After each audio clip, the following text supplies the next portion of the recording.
Hello guys, welcome back to my YouTube channel teaching with Satyan में आप सभी का स्वागत है। स्टूडेंट, आज के इस वीडियो लेक्चर में हम बात करने वाले हैं class 10th board exam English के पेपर में पूछे जाने वाला एक महत्वपूर्ण क्वेश्चन जो होता है सेंट्रल आइडिया का। तो गाइस, सेंट्रल आइडिया को कैसे लिखना है, क्या होता है सेंट्रल आइडिया और किस प्रकार से लिखना होता है, उसी को हम आज समझेंगे। हमने यहाँ पे एक क्लास 10 का पोयम लिया है। पोयम है फायर एंड आइस, आग और बर्फ, जो कि हर बार बोर्ड एग्जाम में पूछा जाता है। तो दोस्तों, सेंट्रल आइडिया होता क्या है उसी को हम समझेंगे। सेंट्रल का अर्थ हो जाता है केंद्र और आइडिया का अर्थ हो जाता है विचार। तो इस पोयम का केंद्रीय विचार क्या होता है, सभी पोयम में सेंट्रल आइडिया पूछा जाता है। तो सेंट्रल आइडिया का अर्थ होता है जो उस पोयम का केंद्रीय विचार, जो कि मुख्य विचार जो पोएट कहना चाहता है, उसको जो कवि कहना चाहता है उसी को हमें यहाँ पे लिखना होता है। जो कविता का मुख्य भाव होता है, जो मुख्य विचार होता है। तो देखिए, यहाँ पे हम central idea of the poem fire and ice को समझने की कोशिश करेंगे। इसका हिंदी भी हम आपको बताते चलेंगे, आपको उसी प्रकार से समझना है। देखिए, सबसे पहले क्या होता है, इंपॉर्टेंट क्या होता है, आपको पोयम का नाम लिखना होता है, उसके बाद आपको पोएट का नाम लिखना होता है जो कवि होता है। तो देखिए, यहाँ पे हो जाएगा the central idea of the poem fire and ice composed bye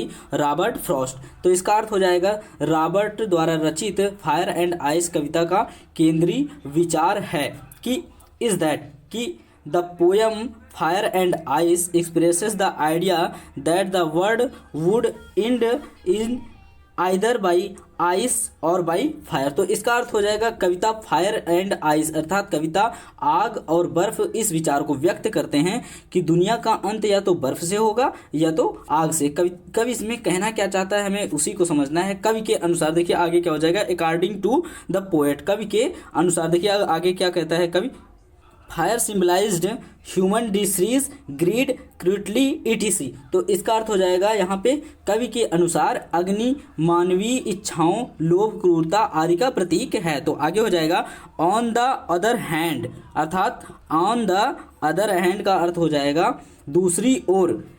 I symbolize different in human relationship, hatred, rigidity. तो इसका अर्थ हो जाएगा दोस्तों अग्नि मानवीय इच्छाओं, लोभ, क्रूरता आदि के प्रतीक है। दूसरी ओर बर्फ मानवीय संबंधों से भिन्नता, घृणा, कठोरता का प्रतीक है।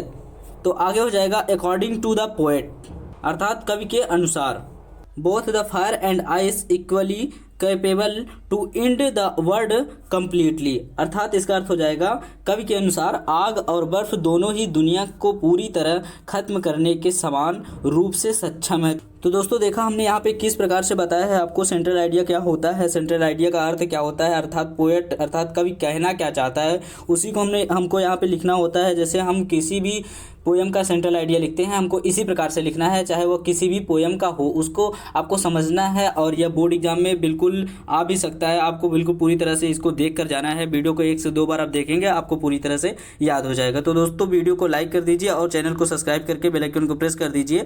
मिलते हैं अगले वीडियो में, तब तक के लिए जय हिंद।